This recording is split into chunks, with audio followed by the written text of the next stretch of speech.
Hello everyone, चलिए देखते हैं इस सम को। In the given figure P Q R S square of side 6 centimetre, what is the value in centimetre of the radius of the circle. और इसमें सिर्फ side ही दिए हुए हैं। तो इस क्वेश्चन को बनाने के लिए सबसे पहले हम लोग कुछ दो बातों को जान लेते हैं। तो चलिए वो दो बातें कौन कौन सी हैं। सबसे पहले कि पाइथागोरियन ट्रिपलेट का यूज कैसे किया जाता है। यदि कोई राइट एंगल ट्रायंगल है तो उस राइट एंगल ट्रायंगल में यदि हम लोग यह चाहते हैं कि पाइथागोरियन फार्मूला का यूज़ ना हो, वो पाइथागोरस थ्योरम का यूज़ ना हो, तो हम लोग क्या करेंगे, ये इसका यूज कर लेंगे। लेकिन इसका कुछ ट्रिपलेट आपको याद रखना पड़ेगा, जैसे कि 3 4 5 हो गया, 5 12 13 8 15 17, ये आपको लर्न होना चाहिए।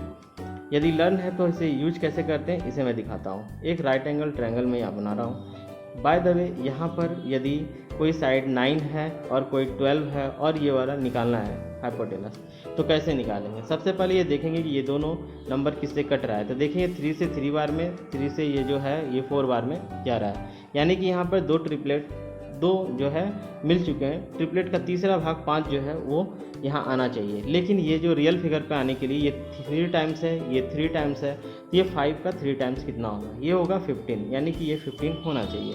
तो इस तरह से इसका जो हाइपोटेनस है वो निकल गया।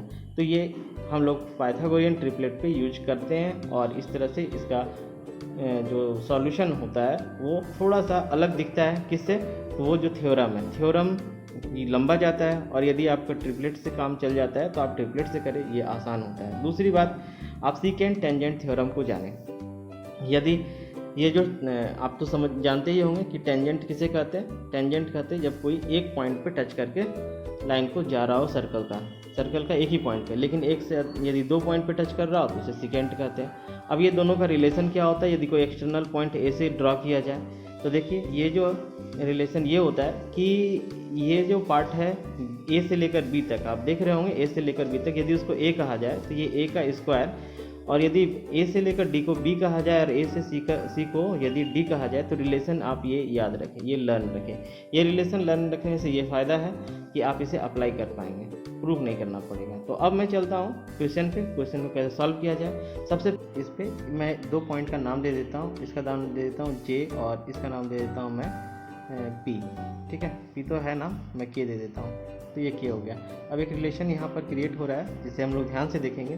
P Q into J Q is equal to Q K का स्क्वायर।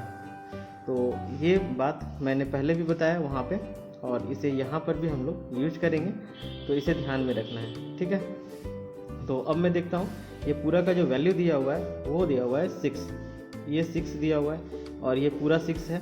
तो यहाँ पर 6 जे क्यू पी क्यू जो है वो 6 है, इंटू जे क्यू को हम लोग जे क्यू ही कह देते हैं, जे क्यू इज इक्वल टू के क्यू, यानी के क्यू तो ये 6 का आधा होगा 3, तो ये 3 का स्क्वायर हो गया। अब यहाँ पर से हम लोग जे क्यू निकाल सकते हैं। जे क्यू हो जाएगा 3 3 9, 9 को यदि 6 से डिवाइड किया जाए तो 1.5, तो ये 1.5 आ गया।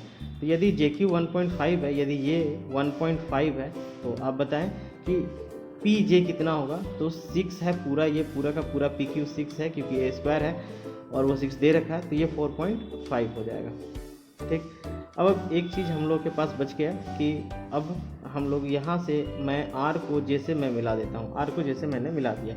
अब इस पर हम लोगों को काम करना है। तो ध्यान दें कि यहाँ पर ये जो है एंगल पी वो 90 डिग्री, क्योंकि स्क्वायर का एक जो एंगल होते हैं ईच एंगल वो 90 डिग्री के होते हैं। अभी यहाँ पे एक ट्रिपलेट लगाकर हम लोग इसका जे मतलब कि आर जे निकाल लेंगे। आर जे कैसे निकालेंगे, ध्यान दें। इसको हम लोग 4 का टेबल 1.5 का टेबल से यदि कट करेंगे तो ये 4 बार में और ये 3 बार में आ जाएगा। अब ये 3 है 4 है तो ट्रिपलेट्स बोलता है ये 5 होना चाहिए, लेकिन ये 5 नहीं हो सकता क्योंकि 1.5 से मैंने इसे डिवाइड किया था, तो 1.5 से मैं इसे मल्टीप्लाई कर देता हूँ, तो ये हो जाएगा 7.5। लेकिन 7.5 ये इसका पूरा का पूरा डायमीटर है। हम लोगों से पूछा गया इसका रेडियस, तो रेडियस निकालने के लिए हमें इसे आधा करना पड़ेगा, 2 से डिवाइड करूँगा मैं, और ये आ जाएगा 3.75 सेंटीमीटर।